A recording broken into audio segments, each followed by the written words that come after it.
샬롬 사랑하는 새나 친구들, 여러분과 함께 목요일 말씀을 나눌 신현민 전도사입니다. 어느덧 10월이 되었습니다. 매서웠던 장마와 무더운 여름이 지나 이제 가을이 찾아오고 있습니다. 이맘쯤 되면 항상 우리는 가던 걸음을 잠시 멈추고 뒤를 돌아보게 되죠.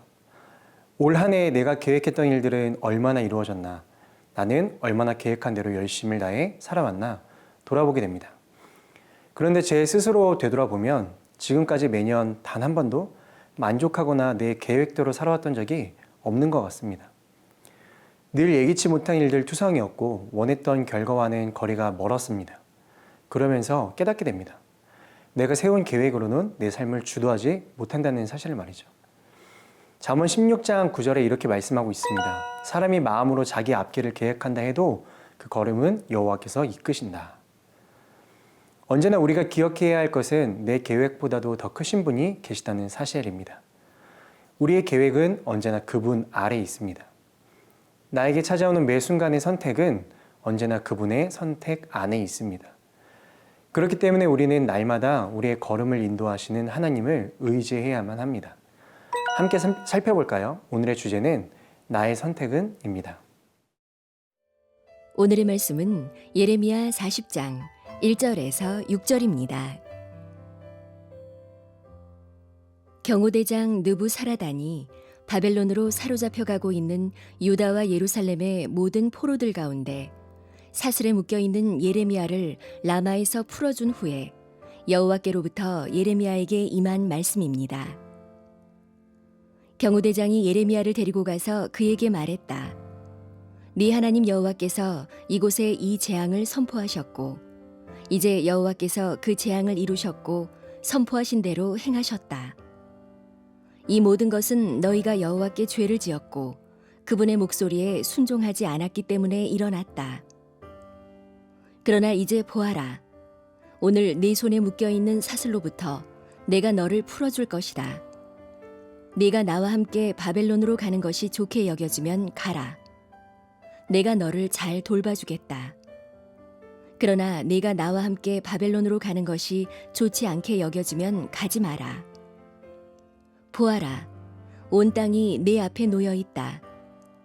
어디든지 네 생각에 좋고 적당한 곳으로 가라. 그러나 예레미야가 떠나기 전에 느부사라단이 덧붙여 말했다. 사반의 손자 아이감의 아들 그다랴에게로 돌아가라.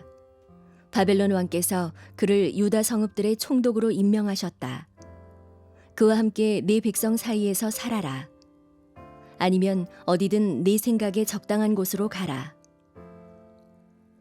그러고 나서 경호대장은 예레미야에게 먹을 것과 선물을 주고 그를 가게 했다. 그리하여 예레미야는 미스바에 있는 아이감의 아들 그다랴에게로 가서 이 땅에 남아있던 백성 사이에서 함께 살았다.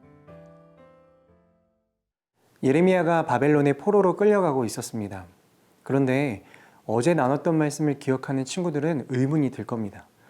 분명 예레미야가 바벨론 왕 느부갓네살의 명령으로 풀려났는데 왜 또 다시 포로로 끌려가고 있었을까? 그 당시 포로들은 한 장소에 수용되었다가 바벨론으로 보내졌는데 이때 누군가의 실수로 예레미야도 백성과 함께 포로 대열에 들어가게 된 것 같습니다.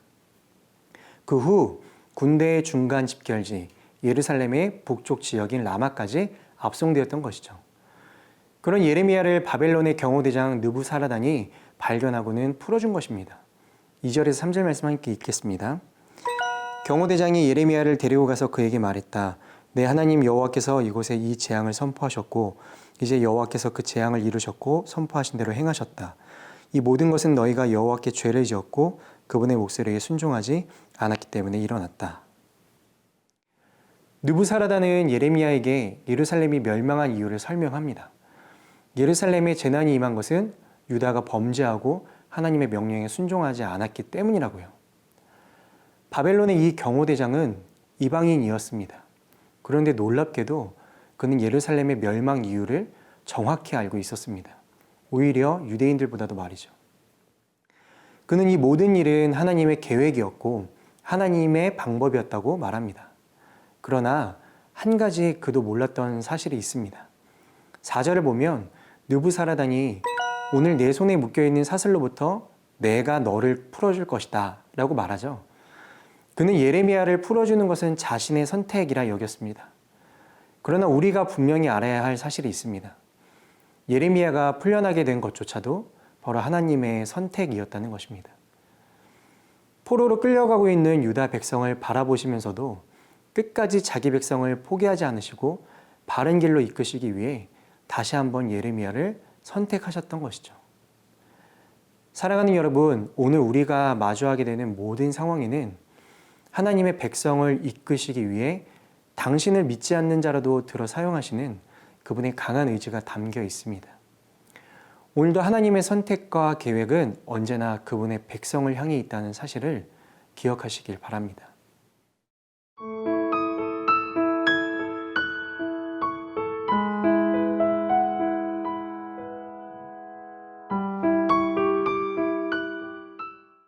느부사라단은 예레미야에게 두 가지의 선택지를 줍니다.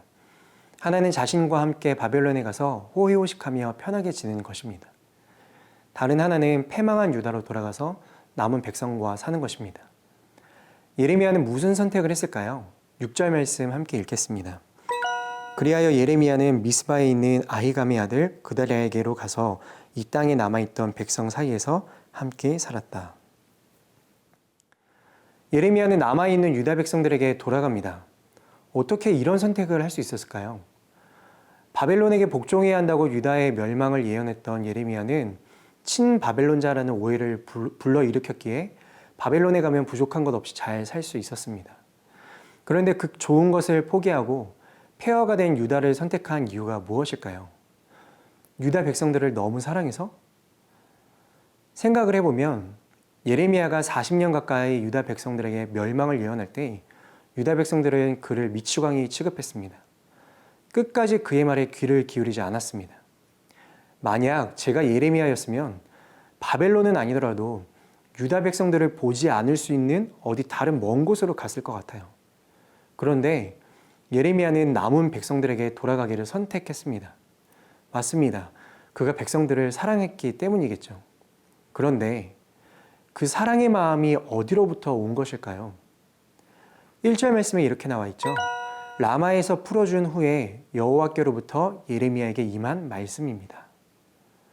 그런데 정작 여호와의 말씀이 뭐였는지는 오늘 본문에 기록되어 있지 않습니다. 아마도 예레미야는 자신이 포로 가운데 놓이게 된 그 상황 자체를 하나님의 말씀으로 여겼을지도 모르겠습니다. 나를 풀어주신 하나님, 분명 이 상황을 통해 하나님께서 나에게 말씀하신다. 나는 다시 유다 백성에게 돌아가 하나님의 말씀을 전해야 한다. 사랑하는 여러분, 예레미야는 자신이 처한 운명의 상황에서 하나님의 마음을 선택했습니다. 선택의 기로에서 나에게 말씀하시는 하나님의 마음을 분별했습니다. 분명 오늘 우리에게 주어지는 모든 순간에도 선택의 기로에도 하나님의 마음은 숨겨져 있을 겁니다. 그 하나님의 마음, 그 마음을 붙잡는 하루가 될 수 있기를 주님의 이름으로 축복합니다. 기도하겠습니다. 사랑의 하나님, 감사합니다. 오늘 하루도 말씀을 붙잡으며 하나님의 마음을 붙잡는 하루가 될 수 있도록 인도해 주세요. 예수님의 이름으로 기도합니다. 아멘.